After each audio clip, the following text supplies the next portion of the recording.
Hello, and welcome to the DFS Coach Talk podcast. It's a wonderful Sunday. It's May 31st, end of the month, Andrew. And I'm happy to be joined by you, man. Joined by my good buddy, Andrew Hanson, the gentleman himself, to break down the wonderful New England Patriots. So it's going to be an interesting show, Andrew. I'm excited, but more or less, I just want to know about your weekend, man. It's winding down. How was it? Hey, yeah, great to be back on with you, Mike. Definitely a highlight for me here in the middle of the weekend. And weather is turning here in the Northeast. I'm very excited. Been outside, and next 10 days look great. So starting to feel like some real good spring and summer here. Too bad we can't talk about off-season football on the field. But it's virtual time here. We've been in virtual world now for a month straight, wrapping up the NFL. It's been a lot of fun. Absolutely, man. And I like the Jayhawks in the background. Closet Jayhawks, college hoops fan myself. Can't say too loud, being right knocking down Yukon territory right around here. So I can't say too loud, but always had a soft spot for the Jayhawks. But glad you're here. Love the weather too, man. You're absolutely right. It's been beautiful weather all weekend. We need it. We need it. We need a reason just to kind of get outside, walk around a little bit. But we're both New Englanders, man. So this is, we're sandwiched. We got the Patriots sandwiched right in between us. You up in there in New Hampshire, me down here in Connecticut. So there's no other football team because we're not touching on the Giants, man. We can't do that. No, of course not. I think we were both raised with respect early on. To not do that to ourselves. That's right. But I'm not a Patriot fan, so you are, my friend. So I'm going to be grabbing this show by the reins and hosting. I'm going to be throwing a lot towards Andrew's way. There's nothing better than breaking down your hometown team. You probably heard it with Santino talking about the Dolphins. You probably heard it with me talking about the Panthers. You probably heard it with Shane talking about the Lions, and you probably heard it with Coach talking about the Cowboys. So there's always a little bit of just a little added nuggets, little extra detail that you get when you're breaking down your own team. So I'm really looking forward to hearing you talk about it. But we can just jump right into this, man. I mean, we have a little bit and a lot to get to because some of the biggest off-season news, or I guess we could say off-season news, or probably biggest NFL news in the past 10 to 15 years has happened during this off-season. So, Mr. Brady. So we're going to have a lot to talk about. I'm just going to give a quick take on what they did last season as an offense and defense as a whole, where they kind of fell. So as far as the Patriots offense, they scored 420 points, and that ranked them 7th overall in the league. 5,664 yards ranked them 15th, and they averaged about 5.2 yards per play. As far as their passing attack, 378 completions, 620 attempts for the Patriots, and Mr. Tom Brady, that ranked 5th in the league. He threw for 3,961 yards. That ranked for 8th. 25 touchdowns, ranked 16th. 9 interceptions, ranked 11th. And then if we're talking about on the ground, their rushing attempts, 447 attempts on the ground. That ranked 9th best in the NFL for the 9th most. 1,703 yards. That's 18th. They had about 17 touchdowns on the ground, ranking 10th, and 3.8 yards per attempt for 25th. So not the best yards per attempt on the ground, but a nice little snapshot of where their offense is. And you could tell, not the most eye-popping numbers, but being one of the best teams in America, you're always going to be in competitive games and competitive shootouts, and that's probably why their offense is always top-notch. When we talk about their defense, though, Andrew, it was the story of the season. League's best defense, year in and year out. A lot of people maybe didn't see it coming right in, but it was like a fantasy gold mine, especially in those DFS sites where you had to pick a defense. It was like a lock-in. It felt like 20 points, give or take, every single week with the upside of more. So we'll talk about the points, their defense. So 225 points scored against the Patriots on the season, which is just incredible considering we just said that they scored 420 themselves. That was the number one ranked defense. And the same thing with yards, 4,414 yards. That ranked first. Turnovers. The opposing teams turned the ball over 36 times against the Patriots, second most, which is just absolutely insane. When we think about their passing defense, teams tried to throw against them, but it wasn't 536 attempts, eighth most least throwing attempts against them. So their passing attack, Gilmore, John, it wasn't the best idea. And then yards against them, 2,886 yards, ranked second. Touchdowns, they only allowed 13 touchdowns in the air. That was the league's best. and 25 interceptions as a team was the league's best as well. On the ground, right there with them. Rushing attempts 365. That was fifth best, or for the fifth most going against them, and that is simply just because you're going to try to control the clock against the Patriots. We just talked about the passing game. Obviously, you're going to try to run it because you want to try to control the tempo when you're going against them.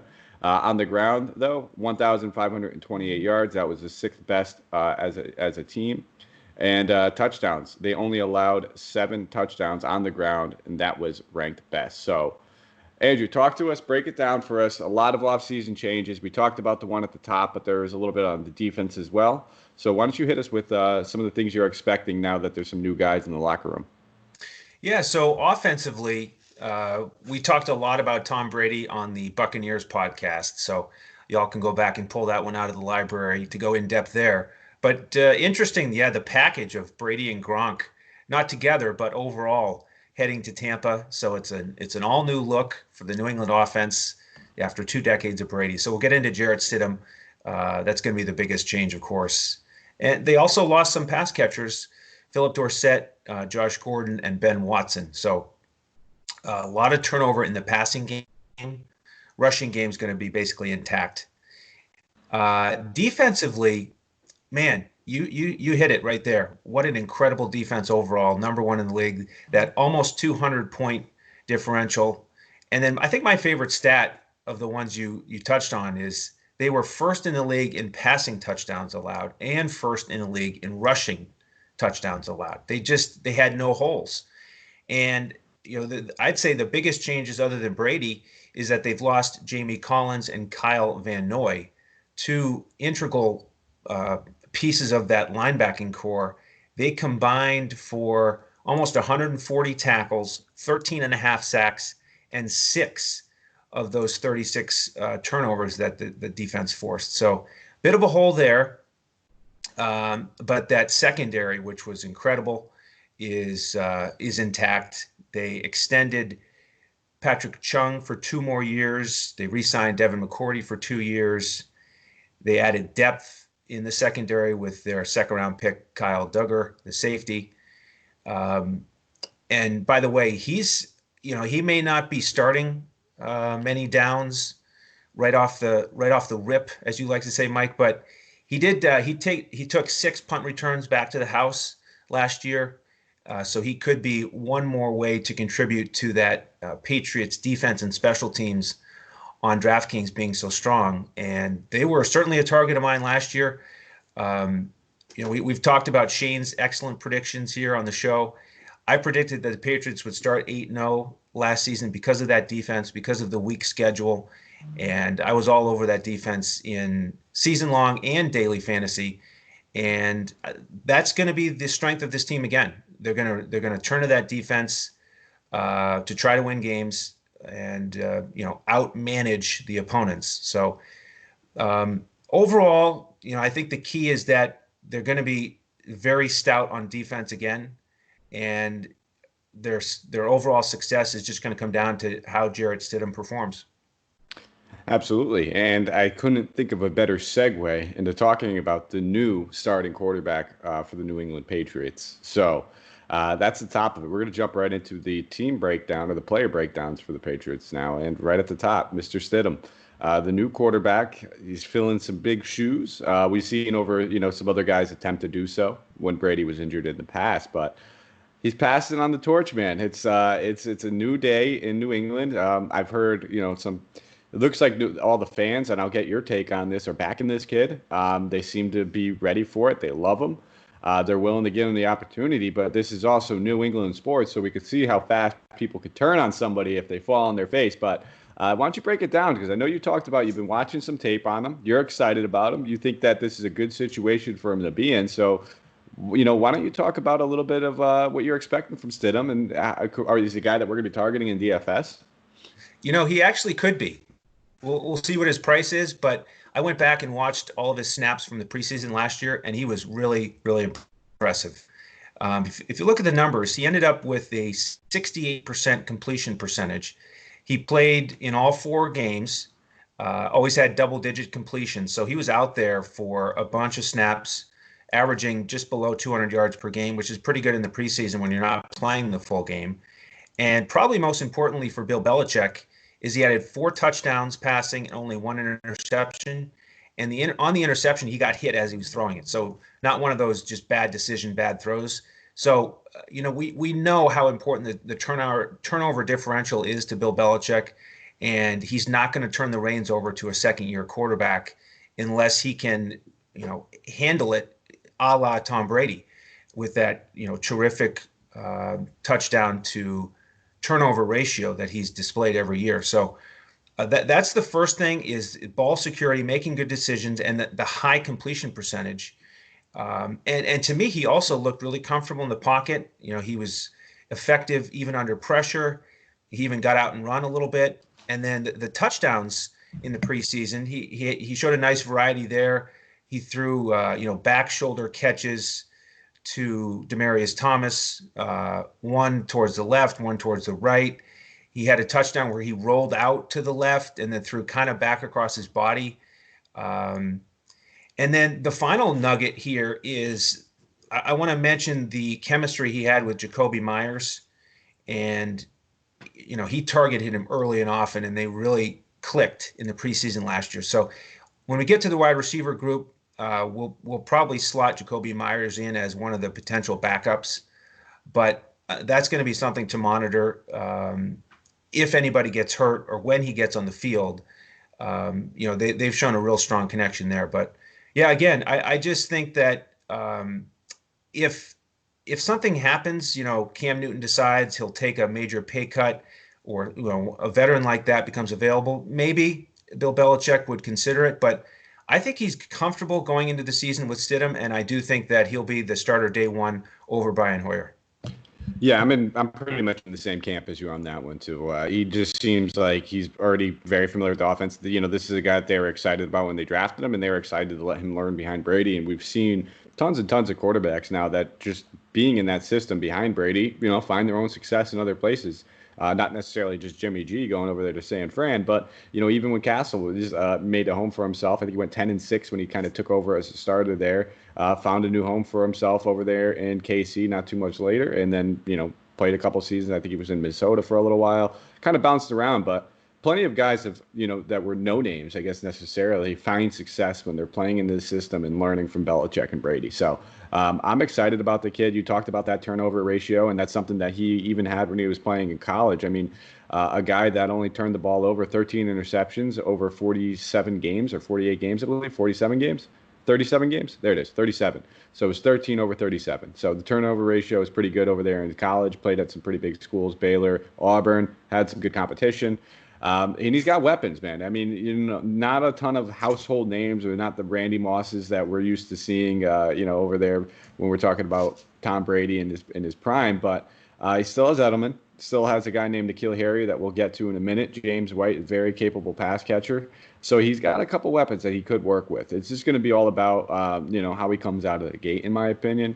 And, this isn't a team that's used to losing, so you don't want to ever see a guy fall on his face. But he's walking to a great situation where they're not going to ask for a whole lot from him. They're going to play behind the defense, like you said, and they're going to let their playmakers make a few plays, and they're going to try to control the clock, and they're going to control the game like Belichick has always done. So am I going to be targeting him in DFS? I don't think so.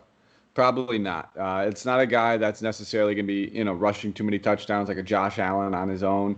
And it's not an offense I could see letting him rip it, 40 times a game necessarily either. So he's going to have to very, limit his mistakes, game manage, and just win these games through the 4 quarters of play for the Patriots. And it might not be pretty every time. It might be a little ugly here and there. But it's the team collectively that I think is going to get them the wins, not on the back of Stidham. So, we'll see. Maybe he proves me wrong. I'll be excited if he does. But, not a guy I think that we're going to be targeting early in DFS. I mean, price tag, warrants, and the right matchup always warrants that. So maybe I'll be saying something different in different weeks.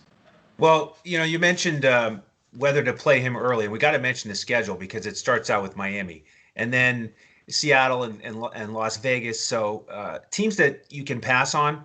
But I want to circle back to Miami for a second because I heard you, Santino. I heard you on the Dolphins podcast talking about how the Dolphins ended the Patriots dynasty.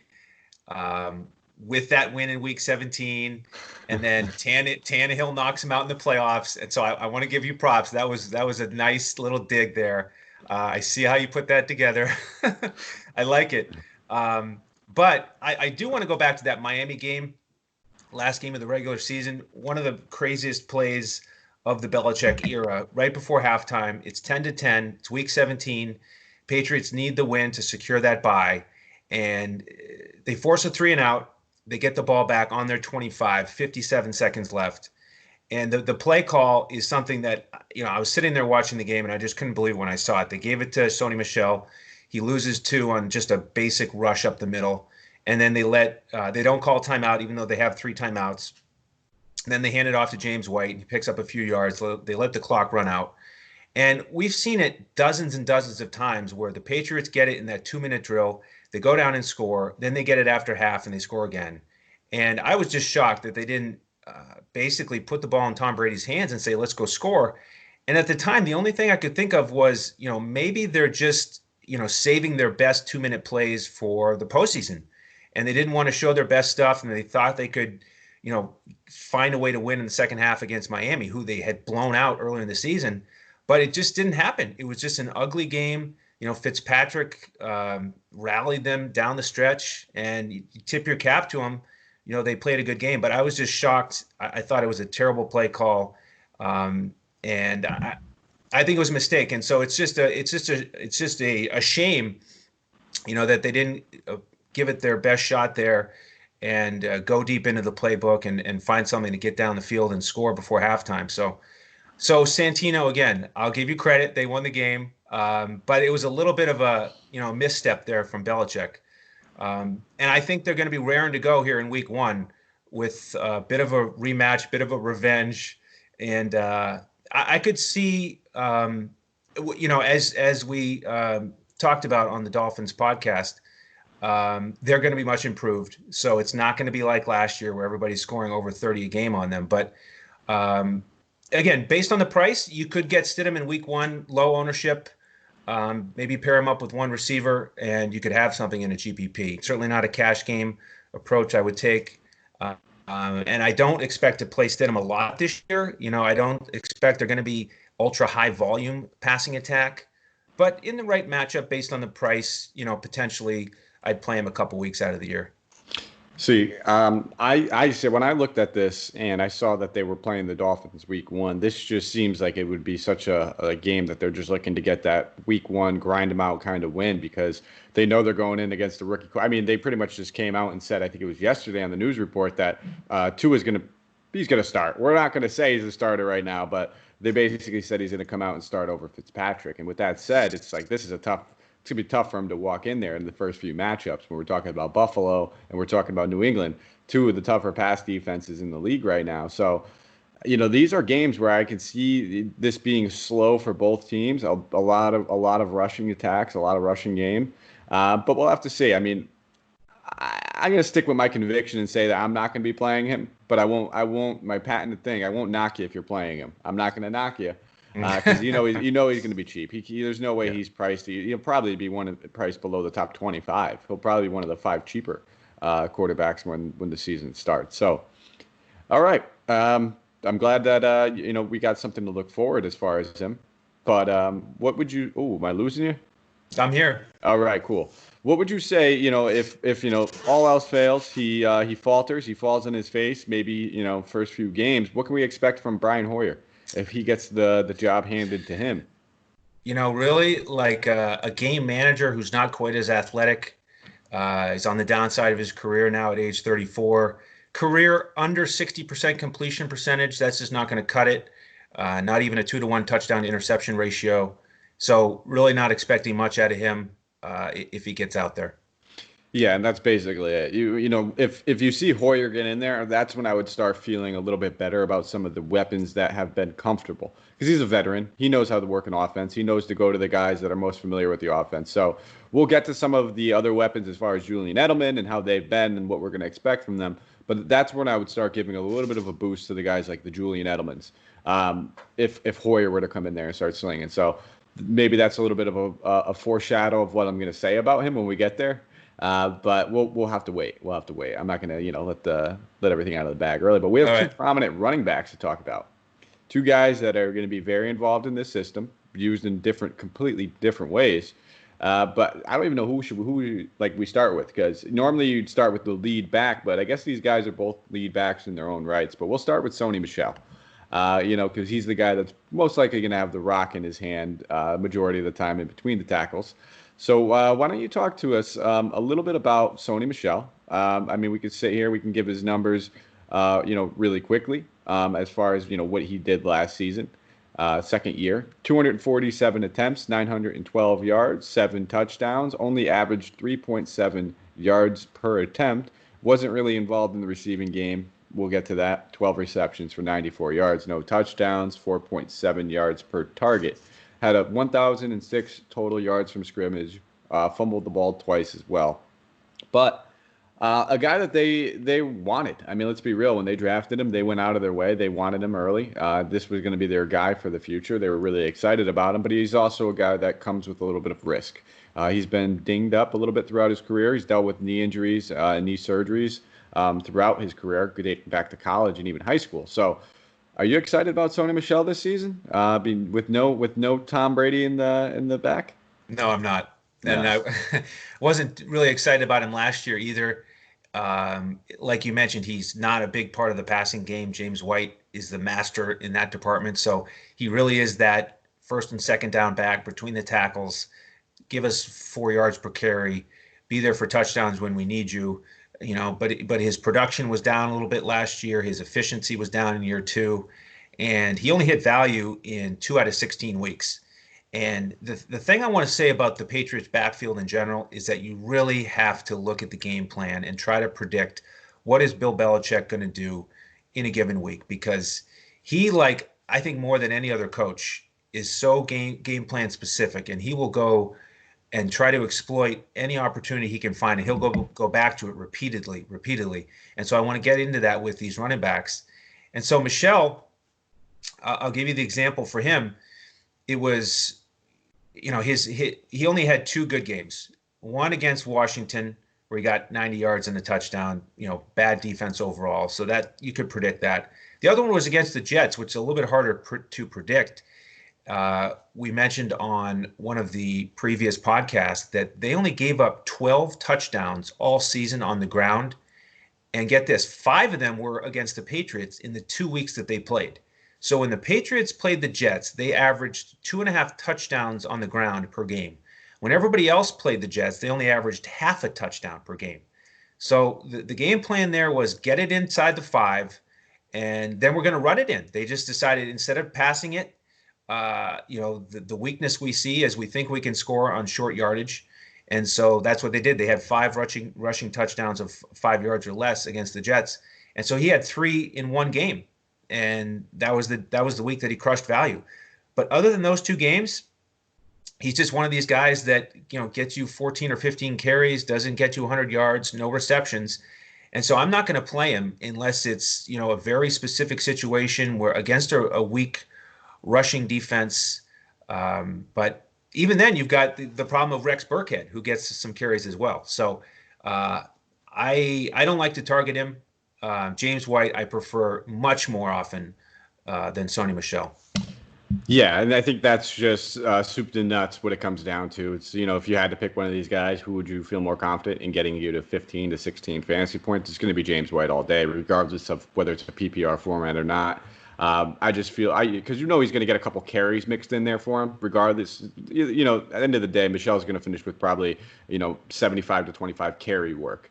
Yep. But those 4, 5, 6 carries that White sees is only the cherry on top, considering he's going to catch 6 to 8 balls most likely as well. Whereas, Michelle, if he doesn't get in the end zone, he's not going to get that receiving work. It's pretty much a lost day for him if he's not finding pay dirt.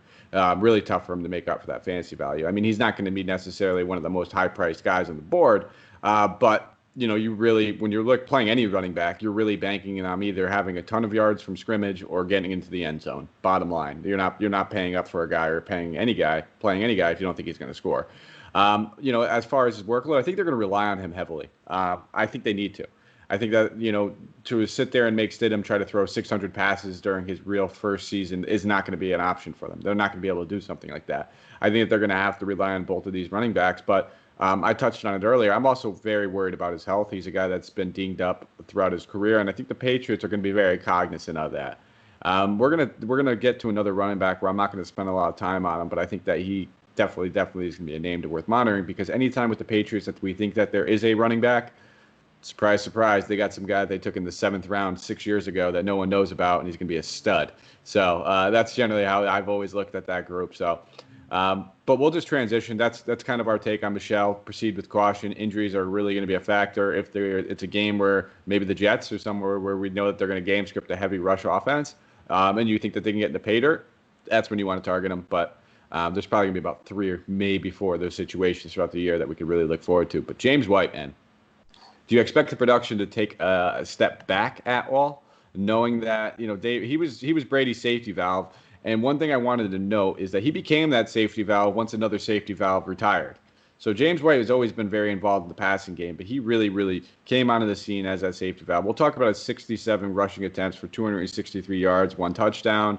But the passing game, 95 targets, 72 receptions, 645 yards, and 5 touchdowns. So heavily evolved into the passing game, a guy that we can, pretty much expect to continue that with the rookie quarterback. You look at your tight end and you look at your running back. Are you expecting north or south of those 95 targets again? Well, unfortunately, I'm predicting south of that. And that's hard for me to say because James White's probably one of my top 5 all-time favorite fantasy players. I just love him from a PPR standpoint.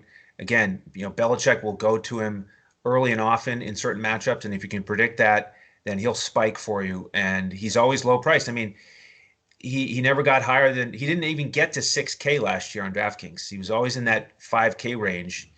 And he only hit value twice, but they were monsters. And again, they were games that you could predict. One was against Baltimore. We know they had an awesome rush defense. So that's the week that you fade Sony Michelle. You go with James White. You know it's their only chance to get production out of the backfield is to throw it to James White. So that was one of the weeks. The other week was against Houston. We know that they're bad against ball carriers catching balls out of the backfield. Sure enough, he had 8 catches for 98 yards and 2 scores, and he spiked it for 37.7 fantasy points. So I'm going to continue to look for opportunities like that with James White. But the problem is, like you mentioned, he doesn't have, that 6 years of chemistry with his quarterback because Tom Brady is gone. So I don't think he'll be able to be as effective with Stidham. Last year in the 15 games that he played, he averaged about 4.5 catches per game. I'm going to say that goes down by 1 or so. So he's more like 3.5 catches per game, somewhere in that 55 to 60 catches on the season, which is, a bit of a step backwards. But I just don't think we can expect quite as much out of him with Stidham. Yeah, and I don't disagree with that. I mean, I still think he's going to be very involved. If I had to pick between him or Edelman taking more of a backseat or getting less volume, I would probably lean more towards Edelman seeing less volume. And just knowing, if anything, Belichick's a smart guy. They're gonna design just so many screens for him. They're the easy 7-yard gains that they could always get out of James White. Like, death taxes 7-yard screen for James White, get the first down. I think that's going to be the way that we see him. He's still going to be very involved in the passing game. Not going to be playing him on FanDuel. He's going to be a DK-specific guy for me for that PPR because, listen, we just talked about it. Same thing that Michelle doesn't find Pater. It's tough. If White doesn't find Pater and a non-PPR site, you're still probably not hitting value. I mean, in the PPR, we could see him get those 8-9 catches for 80 yards. Then we're talking, okay, but you said it. He only hit value twice last season, and there were big games when they did it, and there were games that we scripted out and were able to do it. So that's the way I'm going to approach this season as well. It's going to be on DK and the game scripts where we know that they're going to be passing the ball from behind and those tough matchups. That's pretty much it. We don't need to get too invested into them anywhere else as far as that. And if you're looking at those season-long league guys, if you're one of those types of guys, I still want them. I don't know about you. I'm still interested. I think that, that name and that price tag might be driven up a little bit. I think a lot of other people might be over-investing, just, realizing that, rookie quarterback is going to throw to the tight end. Wait, they don't have a tight end really anymore. They're going to throw to the running back. So proceed with caution. One other guy I want to mention, we'll talk about Burkhead real quick. simply a handcuff. I mean, nothing more than that. And I don't even think he's the best handcuff because I wanted to talk about Damian Harris a little bit more. So redshirted pretty much last season out of Alabama, second year. This is the guy that just pops off the page for me when I talk about a Patriots running back. Where if we're talking about this week 16, he might be the guy that ended up leading the team in rushing yards. It wouldn't shock me. That's just how the Patriots have worked. Michelle hasn't been able to stay healthy over the past few seasons. Knee's always going to be an issue. And if that crops up, I think he's the next man up over Burkhead. I think that's what we slowly kind of see that transition. Because I mean, Burkhead hasn't been able to stay too healthy throughout his career either. So I'm just saying, I'm not saying go out there and draft him everywhere and get him in best ball and do all that. I'm just saying he's worth keeping an eye on. He's worth maybe just keep him on your watch list early on, whatever it may be. But Damian Harris might eventually be a household name in New England. Yeah, nice call there. I like that take. As you mentioned, Rex Burkhead is getting older. He's 29, 7 years in the league, only played 13 games last year because of injury. And kind of funny, he had the best yards per carry out of this group at 4.6. But I think that's because they brought him in when he was fresh. They used him in spurts. And again, just because of his price, he actually paid off value more than these other guys. He hit value 4 out of 13 weeks. But again, very, very hard to predict. Only a GPP flyer in a very unique setting. But yeah, I don't really plan to play him. Yeah, no, you're not going to find me playing. I mean, Burkhead, he's like the chalk that everyone loves to eat if Michelle's sitting out. It's one of those. But it's, again, the Patriots, they're so dicey when it comes to their backfield and the way that they maneuver and shift these guys, the way that they can play, sometimes even 3 of them on the field at the same exact time. It's crazy. So I never try to buy into one of them too much. If anybody you feel comfortable about, it's James White because nobody's taking that passing role. But that's where my hatred, I wouldn't say hatred, but my fear, I guess, for Sony Michelle comes in. I think if this guy were able to stay healthy for 16 games and get 275 carries, yeah, he'd probably put up 1,100 yards. No doubt about it. 8, 9 scores. I don't have the security. At age 24, the amount of wear and tear that's already on his knees scares me. And there's a nice, fresh, welly groomed Damian Harris sitting there, already redshirted, learned the offense a little bit more. Just saying, keep an eye on him. Nothing more than that, though. We'll move on to the receivers now, Andrew. We got, a pretty fresh receiving core, I guess we could say, with the 33-year-old Julian Edelman. Actually, I think he's turning 34 this season. But nonetheless, he was still able to get it done with Mr. Brady last season. Had 153 targets, 100 receptions, 1,117 yards, 11.2 yards per reception for 6 touchdowns, and a catch percentage of 65.4. So, those are the numbers. I kind of already gave my quick take on them. I'm expecting those targets to drastically come down, and it's not necessarily just because Mr. Brady's gone, but I mean, when we talk about Brady, Gronk, Edelman, this is the trio, the 3 Musketeers, the 3 guys that were always best friends, where that their lockers were right next to each other. You know that these guys were going out and partying with each other, and you know that their wives probably hung out as well. So when in doubt, he looked towards Edelman's way. And also just age, injury, effectiveness. A lot of things are going to catch up to him eventually. And you got to imagine that it's not going to be too far long before he's starting to sail on his horse. I don't know if you could sail a horse, Andrew. Ride his horse off into the sunset. So I'm going to take the under on the 153 targets. I'm going to probably take, maybe the under on receptions as well. I mean, 100. I think you could probably get close to that, maybe 85 or so. But I'm going to say more like around that 130, 120 targets. Definitely going to come down. He's still going to be the number 1 receiver. But I'm definitely a little underwhelmed on what I'm thinking about his production this season. What's your take on Mr. Julian Edelman? I agree with you completely. I think the targets are going to come down. Catches are going to come down. I think he actually just turned 34, 10 years now. A lot of miles on that body, running over the middle and, basically sacrificing his body for those catches. And he had that nice 100 number last year, nice round number. I agree, more like 85 probably this year. And, for a guy that plays so hard and is so fearless with his body, to play 16 games and be out there for 87% of the snaps, I think it's safe to predict that's not going to happen again. Although he will be the number 1 receiver, I agree with you again on that. I don't plan to play him as much this year as I did last year. And, one other thing is just with that size, he's a little bit harder target to hit. And Brady, the greatest of all time, he made it look easy with that pinpoint accuracy and that incredible chemistry that they built. But, he doesn't have that yet with Stidham.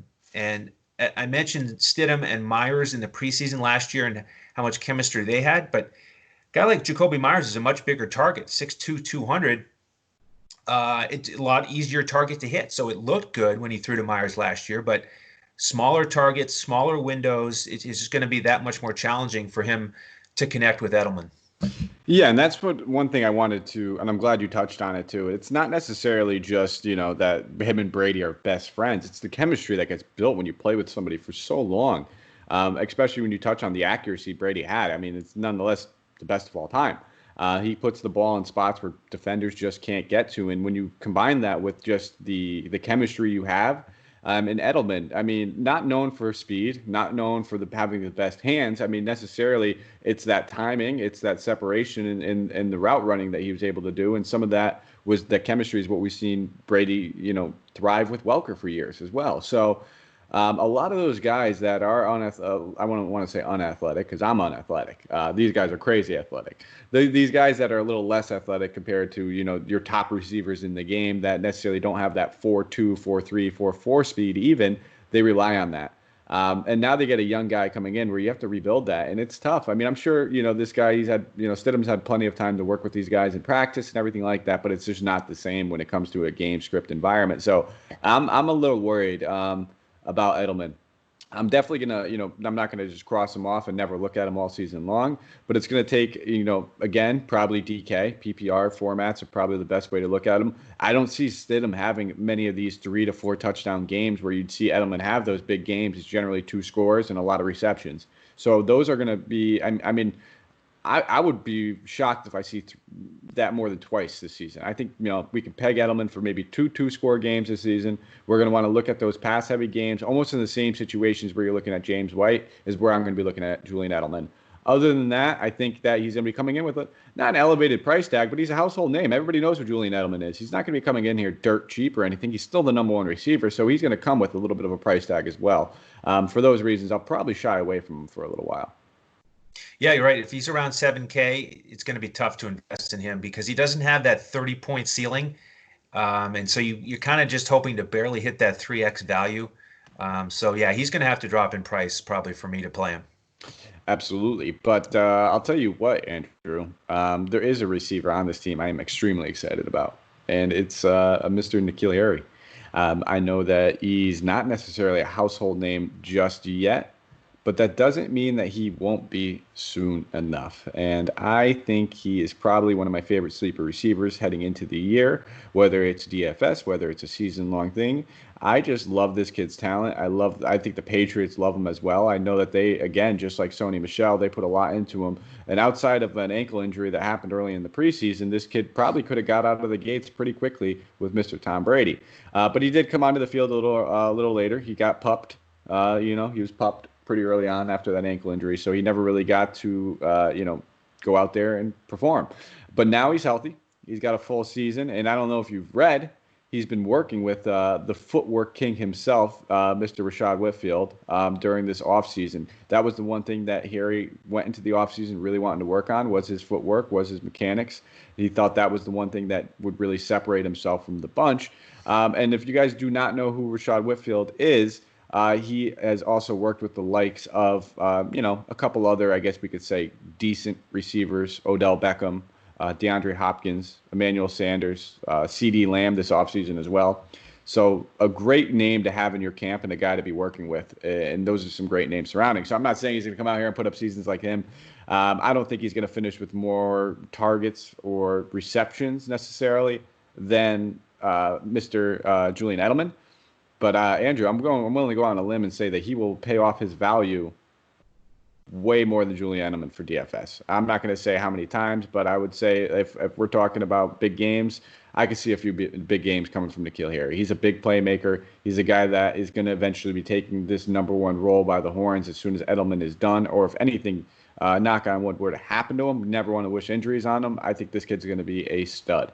So let me hear your thoughts on N'Keal Harry.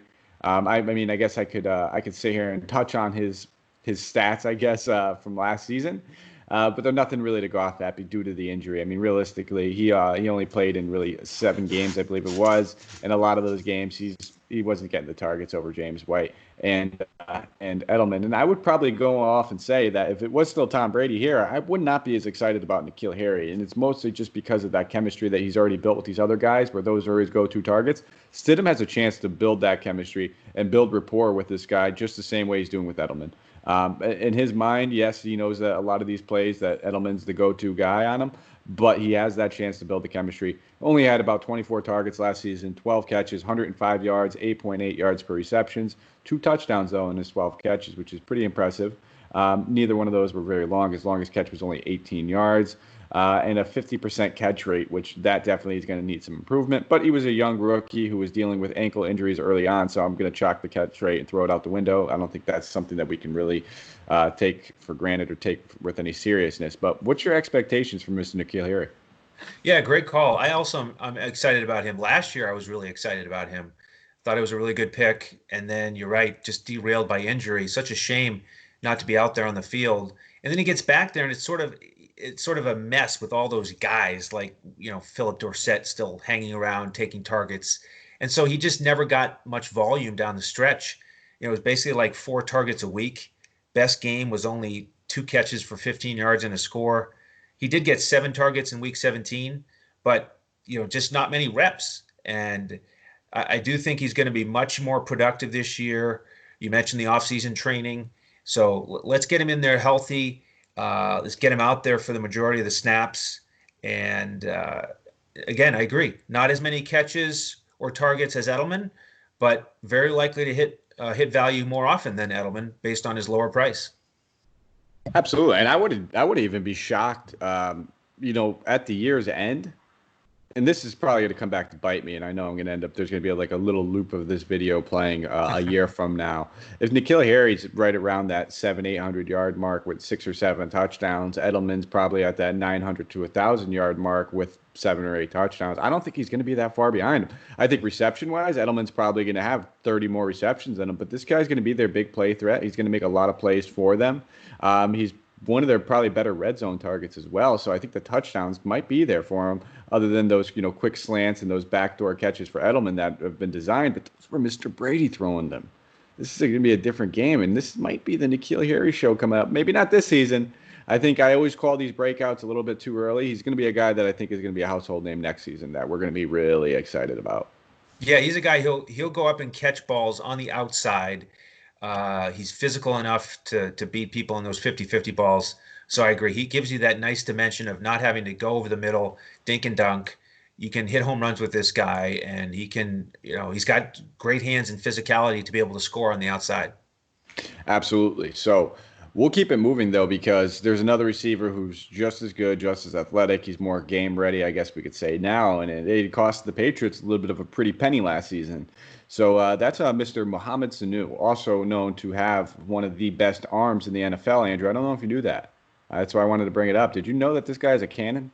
No, I think I missed that. Oh, yeah. Sanu could throw.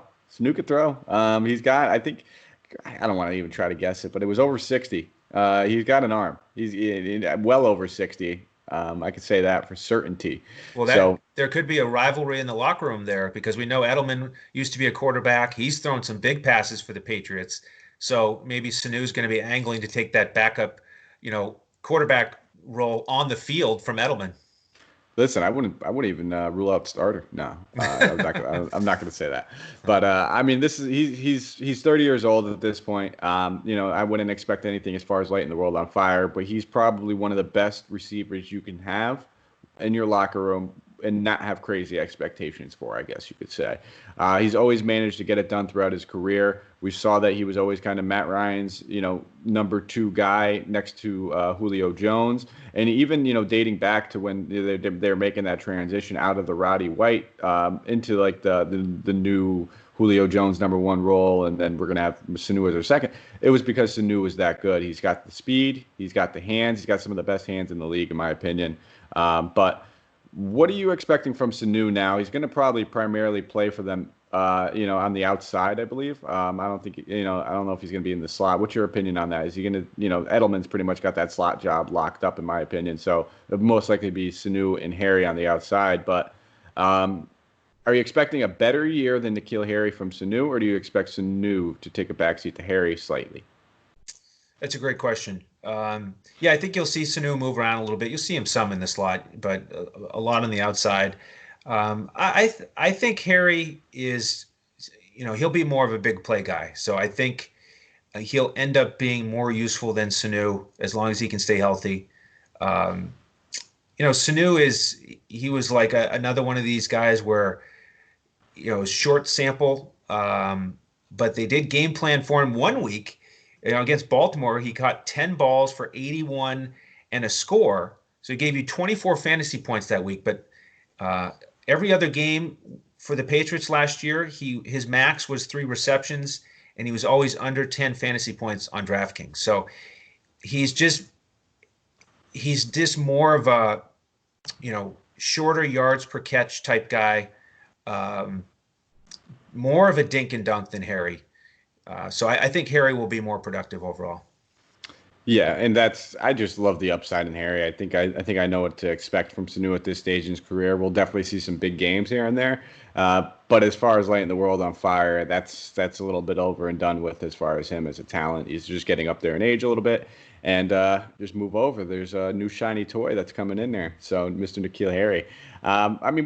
We'll keep going. We'll touch on these guys slightly. They brought in Marquise Lee over there from Jacksonville, very talented receiver. I believe he came out of USC, if I'm not mistaken. Correct. But he was just never able to keep healthy, never able to stay healthy. Knee injuries left and right while he was down there. And then last season was actually starting to look like he was going to get on the field, but then they had some other guys come on to the scene and just kind of snub out his fire, Mr. DJ Chark, now the new number 1 over there. So Lee has a home here, and we've seen the Patriots do this in the past. Take somebody's shiny first round or second round receiver that just didn't pan out. We'll give them a shot over here and see what they can do for us. But generally it doesn't work out too great for them. I think we've seen that with Dorsett, kind of happened over there. So, what are you expecting from Marquise Lee? Is he merely just going to be a depth guy, or do you think he finds himself on the field for some packages? Yeah, I think he's more of a depth guy. I think you're right. Let's just low cost investment here in a guy with some talent, pedigree. Just couldn't get on the field last year. So I think it's a nice depth play, but I am much more excited in Jacoby Meier. I mentioned that chemistry with Stidham. So I think Myers in his second year, a little bit bigger size. He's a guy that I'm more interested in. I think there's, let's just say pick a random week and we don't expect those guys to be starting. I would, in a GPP, I might get a share of Jacoby Meier. I'm not going to get a share of Marquise Lee. So I think he needs somebody like Edelman to go down to get more snaps. But Myers could sneak in there and score a touchdown, I think. Yeah, I'm kind of in the same agreement. So it's just like Jacoby Myers just screams that one big play. And if you ever play Jacoby Myers, don't expect more than 3 catches from him in said game, but 2 of those might be for a score, and it just happens to be one of those days.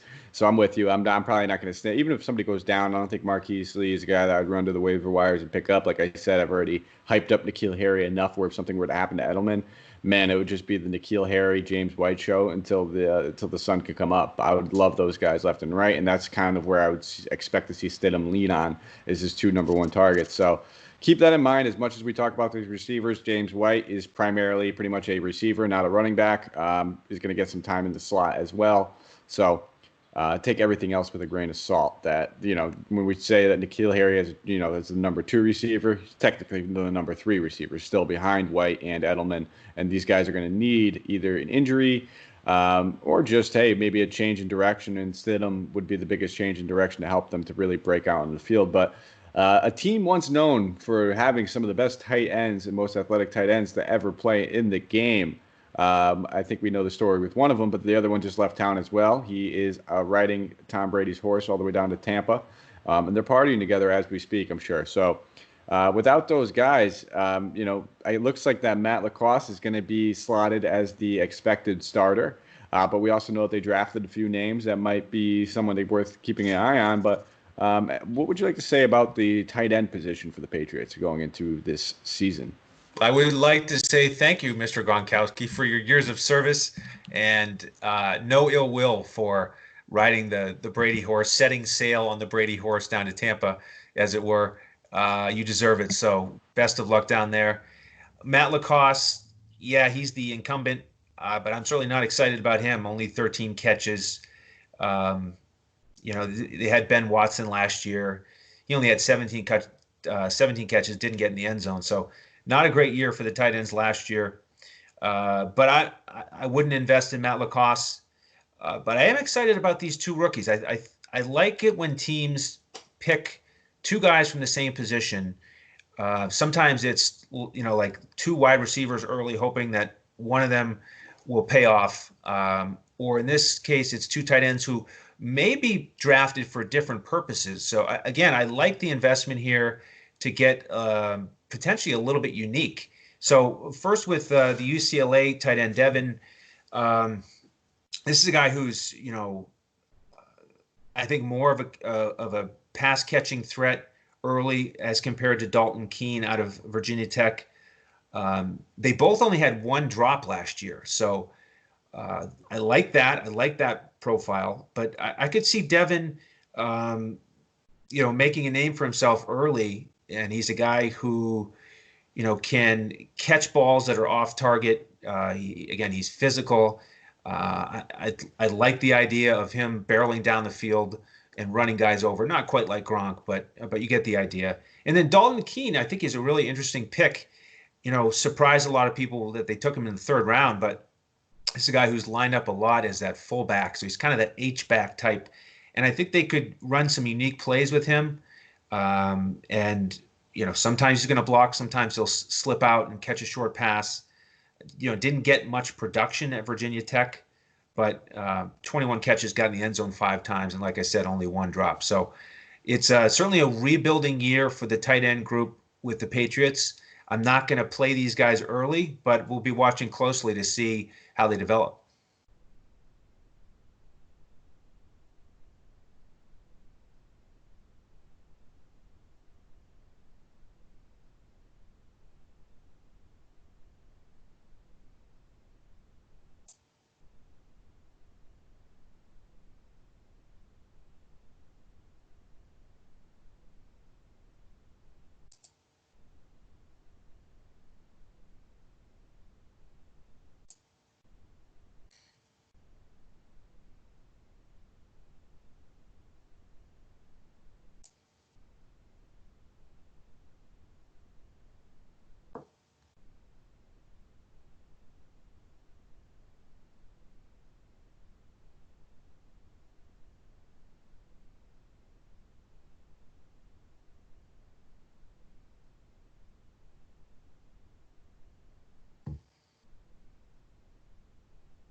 Oh, I think I was just talking with my mic off for a minute. So let me I just can hear you now. All right, that is perfect. So yes, I was talking with my mic off, like a genius I am.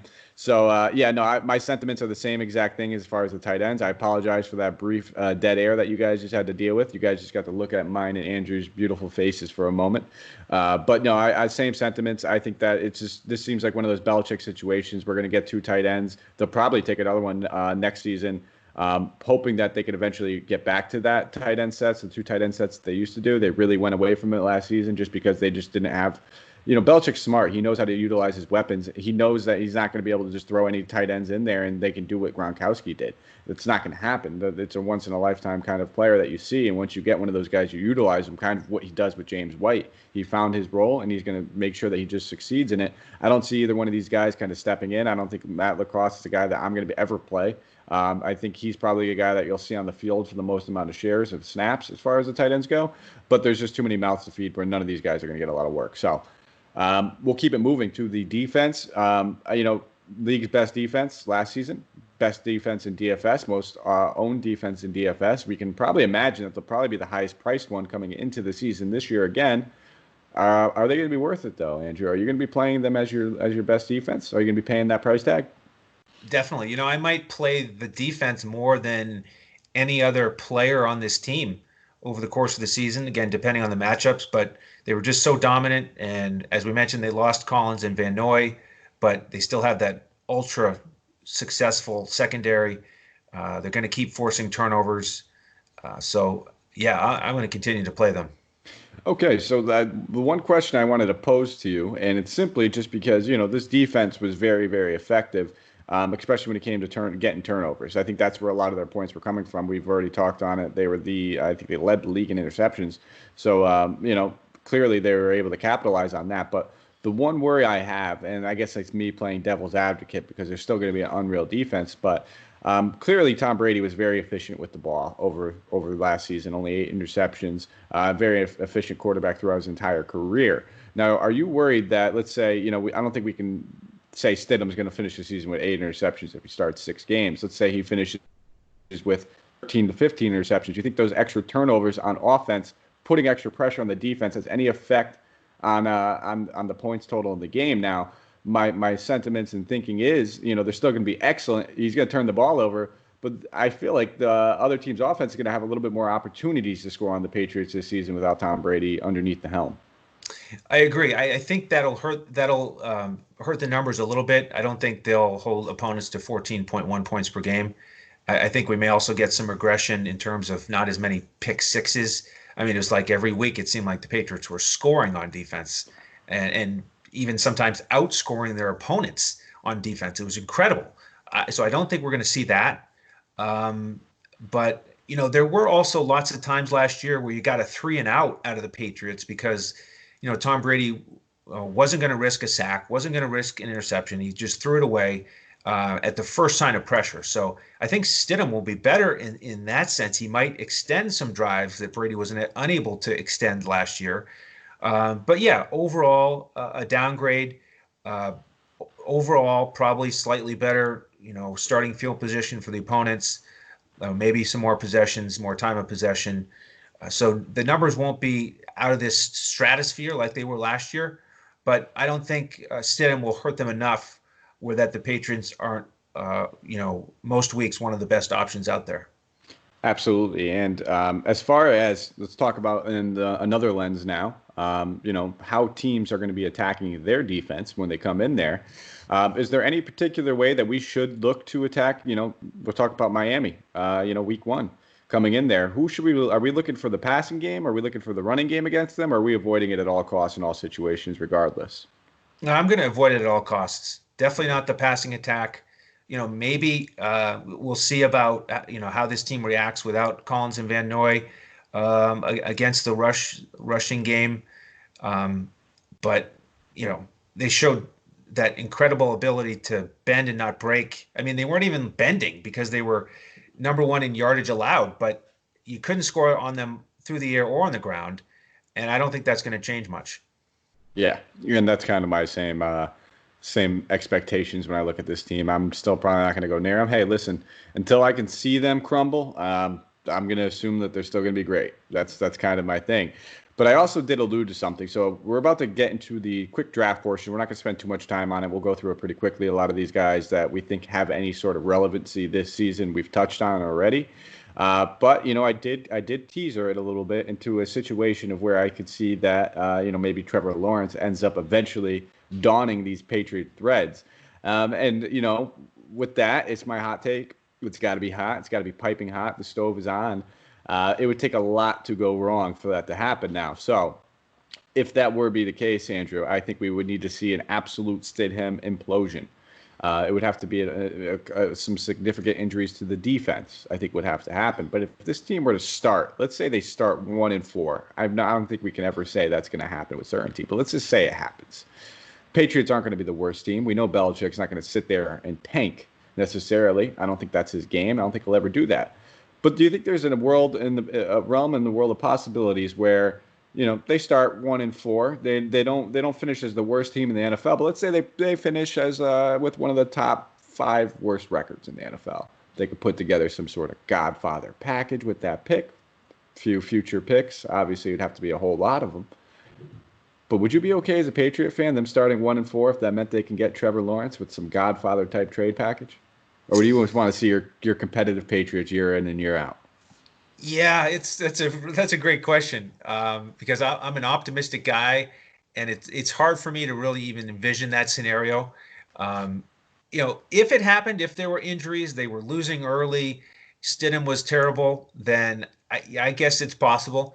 But I think Belichick is too good. I think the defense is too good. I don't think they're going to be a sub 500 team, so I don't think they'll have that top 5 pick. So my money is against the Trevor Lawrence situation. If they could get him, sure, I would sacrifice a year of, marching to the AFC Championship game if we could do that. But I just don't see it happening. Yeah, and listen, I know it's got to be a hot take for a reason. It's not like I sit here and think this is going to happen. I'm not going to Vegas and putting my money on this happening in any way, shape, or form. I just like to think a little outside of the box and how something might be able to happen, because now you're talking about the AFC getting juiced up. I don't think this is going to be a cakewalk for them walking into these AFC Championship games anymore with Mr. Patty Mahomes and Lamar Jackson now in the AFC. So, when you look at that, you got to look at your team and you say, hey, I got this great defense. Is this enough? They built their championships on the foundation of a fantastic quarterback.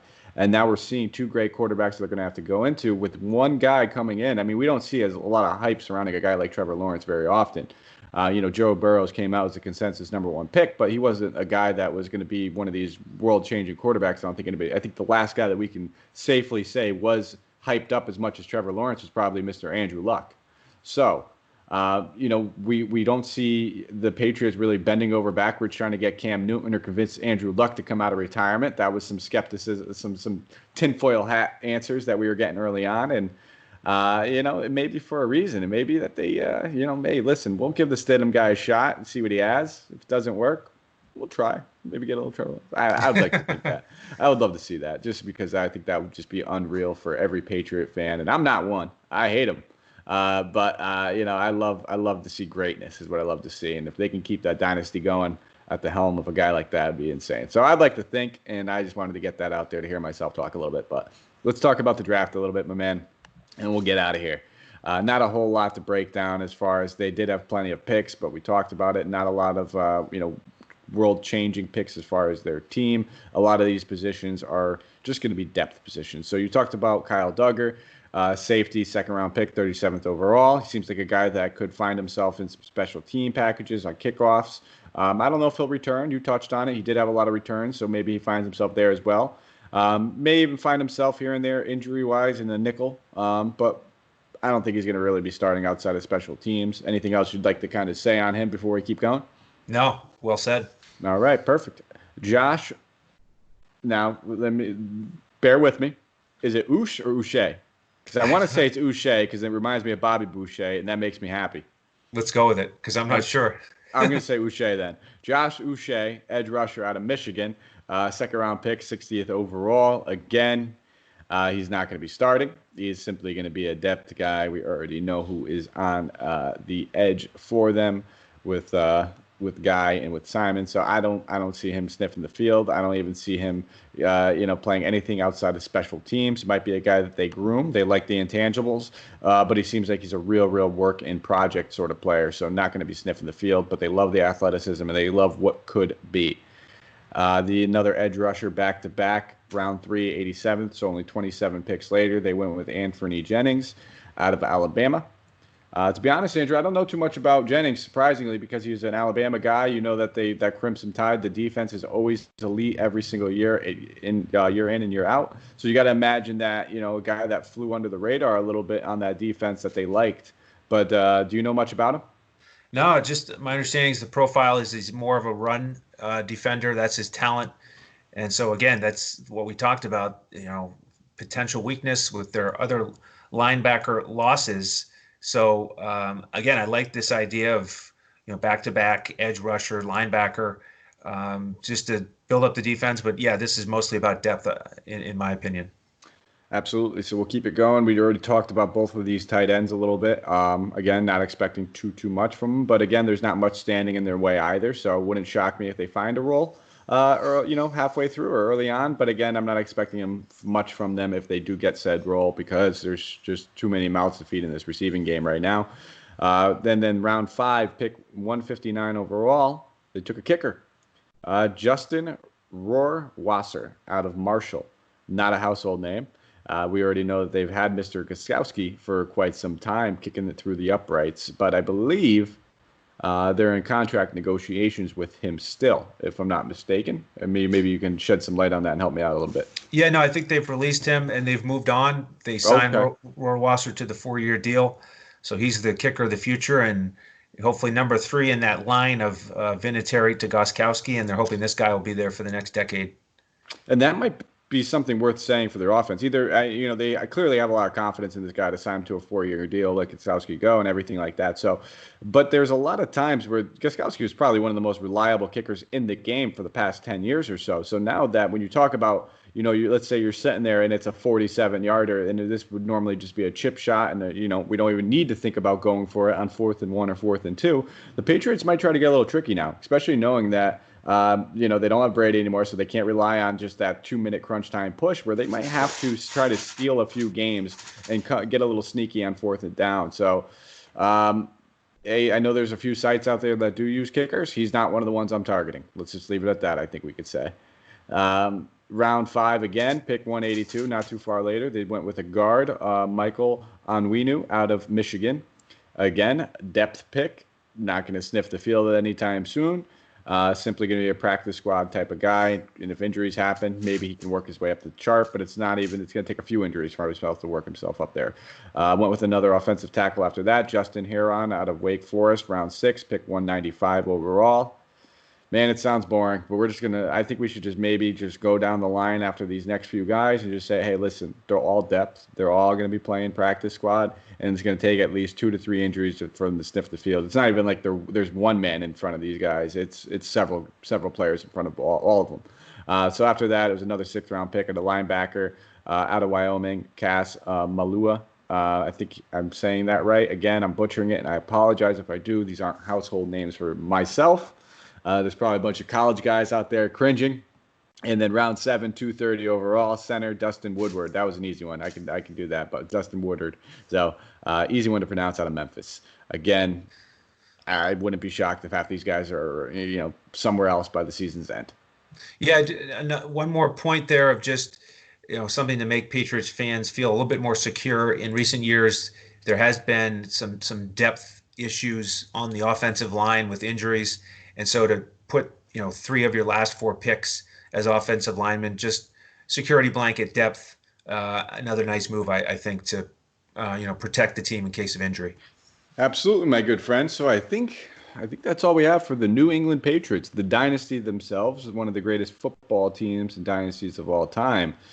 And we'll have to see if they can keep it going, man. I mean, they got a couple, I guess the chips are, stacked against them this season. But, hey, man, I don't think anybody thought Mr. Tom Brady coming in for Bledsoe was going to be the next big thing either. So we'll have to wait and see what this is going to be. Maybe Stidham ends up being this stud that we just never knew about. I'm excited to find out. But before we leave you guys, we have to ask you some simple favors. Who would we be if we didn't, right, Andrew? That's right. So go on Twitter, guys. We appreciate it. Follow us. Give us a nice follow. Hit that follow button. Shoot some questions at us. Get at us. You can find me at Mike Apotria, MikeApotria. You can find Andrew Hanson at Language Olympic, LanguageOlympic. Easily accessible. Means a lot to us. We're not as active during these non-sports times, but believe me, once sports hit back up, I will be glued to my phone and my girlfriend will begin hating me again. So I want you guys to be the reason for the hatred. makes me feel a little bit better about myself, I guess. Does that make any sense? I'm not doing anything wrong, babe. I'm working. That's right. So that's what I tell them. And I just love answering them. And then obviously, if you guys can go on there, hit subscribe on YouTube, get the notification so you can see our shining, beautiful faces every single morning when we release a podcast, because we are one of the only shows that is going to be releasing a podcast 7 days a week with fantastic content. We're rounding out football relatively soon, but it looks like sports are on the horizon, and we're getting fired up to jump back in there. Also available iTunes, Spotify, Stitcher, Podbean, iHeartRadio. We are all over the place. So 5 stars, rate and review means a lot to us for everybody, because we got a lot of people doing a lot of stuff on the back end. And, you know, when we see that recognition on there, it touches all around at DFS Coach Talk. It works its way through the grapevines. There's a trickle-down effect, and it makes all of us smile. Not just me, not just you, and not just Coach. It's every single person smiles when we see that 5-star, because we know we all had a hand in it, so it means a lot. But I'm going to go and enjoy the rest of my beautiful Sunday. I know you are, Andrew, but is there anything else you wanted to leave us with before we bounce? Yeah, just continue to tune in. We're going to hit the NFL rewind button, overview, recap of these 32 shows we've done. Go back and pull up any of the other team profiles if you'd like. And we're also going to start covering the PGA and KBO this week with actual podcasts. You know, we've been studying the KBO for the last month, but we're going to start doing podcasts on that 3 days a week. We've got golf starting next week. So a lot of exciting things at DFS Coach Talk. But as Mike said, we appreciate all of your support, and thank you for tuning in. Absolutely, guys. Take care, and we will be back tomorrow for another NFL show. If I'm not mistaken, we didn't round out the division yet. I think we're back tomorrow. Yeah, we finished the division with the Patriots here in style, and then we're just going to do the NFL recap tomorrow. So we're going to pull out all the nuggets from the 32 shows and serve them up for everybody. Lots of nuggets. Have some sweet and sour sauce ready, fellas. You will enjoy them. So that's all we have for you guys. Thank you for listening. From me and Andrew, take care, guys. Enjoy the rest of your Sunday afternoons.